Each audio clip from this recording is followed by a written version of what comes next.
कभी सोचा है कि ब्रिटिश साम्राज्य के लिए भारत में जो उसकी सबसे बड़ी ताकत थी, वही उसका सबसे बड़ा डर भी बन गई थी? बड़ा अजीब है ना? चलिए आज इसी दिलचस्प कहानी को समझते हैं। देखिए, सारी कहानी एक नंबर से शुरू होती है। 1800s के बीच में ब्रिटिश इंडियन आर्मी का हाल कुछ ऐसा था कि हर एक अंग्रेज सैनिक के सामने 5 भारतीय सैनिक खड़े थे। अरे कुछ जगहों पर तो ये गिनती 10 गुना तक थी। अब जरा सोचिए, यही वो आंकड़ा था जो अंग्रेजों की रातों की नींद उड़ाए हुए था।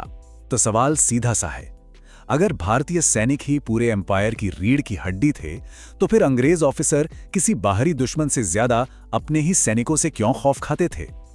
ये वो सच है जो इतिहास की किताबों में अक्सर दबता चला जाता है। आज हम इसी की परतें खोलेंगे। तो इस डर की सबसे पहली और सबसे बड़ी वजह क्या थी? वो थी भारतीय सिपाहियों का असली लड़ाई का तजुर्बा। देखिए, एक सैनिक की असली पहचान परेड ग्राउंड पर नहीं, बल्कि असली जंग के मैदान में होती है। यहाँ पर ना एक बहुत बड़ा फर्क है। एक तरफ थी यूरोपीय सेनाएं, जिन्हें बस सजे सजाए मैदानों पर लड़ने की ट्रेनिंग मिलती थी, और दूसरी तरफ थे भारतीय सैनिक, जिनके खून में सदियों की लड़ाइयों का अनुभव था। जंगल, पहाड़, रेगिस्तान, इन्होंने हर जगह हर तरह की लड़ाई लड़ी थी, गुरिल्ला वॉरफेयर से लेकर आमने सामने की जंग तक। और मजे की बात तो ये है कि अंग्रेज ऑफिसर खुद अपनी रिपोर्ट्स में ये लिखते थे।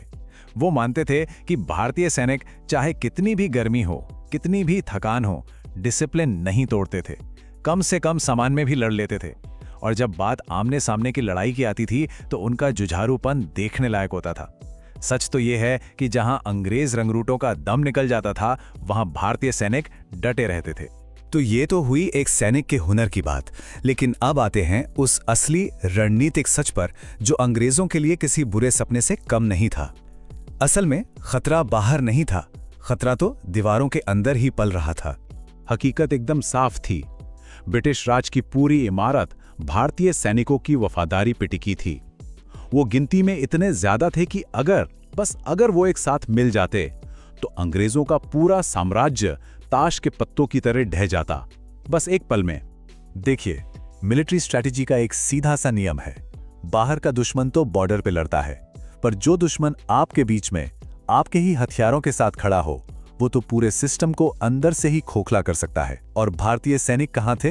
वो हथियारों के गोदामों की रखवाली कर रहे थे, शहरों में पहरा दे रहे थे, और तो और अंग्रेज अफसरों की हिफाजत कर रहे थे। वो खुद ही अंदर का खतरा। और एक पुरानी कहावत है ना, जो इस डर को बिल्कुल सटीक बताती है, बॉर्डर पर खड़े दुश्मन से ज्यादा खतरनाक वो दुश्मन होता है जो दरवाजे के अंदर हो। बस यही एक लाइन अंग्रेजों की सबसे बड़ी चिंता थी। और बात सिर्फ गिनती की नहीं थी। भारतीय सैनिकों ने तो अंग्रेजों के टेक्नोलॉजी वाले घमंड को भी तोड़ दिया था।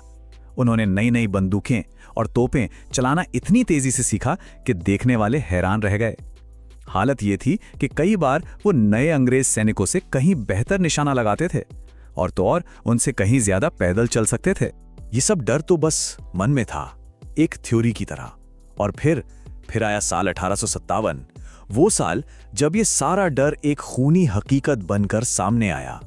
ये वो पल था जिसने ब्रिटिश साम्राज्य की जड़ें हिलाकर रख दी। सब कुछ एक छोटी सी चिंगारी से शुरू हुआ। ट्रेंड सैनिकों ने अंग्रेजों के लिए हथियार उठाए और उन्हीं के अफसरों पर तान दिए। और फिर कुछ ही हफ्तों के अंदर ये चिंगारी एक ऐसी आग बन गई जिसने पूरे देश को अपनी चपेट में ले लिया। बड़े बड़े शहर, बड़े बड़े इलाके अंग्रेजों के हाथ से फिसलते चले गए।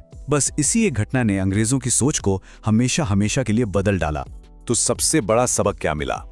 1857 ने यह साफ कर दिया कि वफादारी का कोई भरोसा नहीं, वो एक पल में हवा हो सकती है।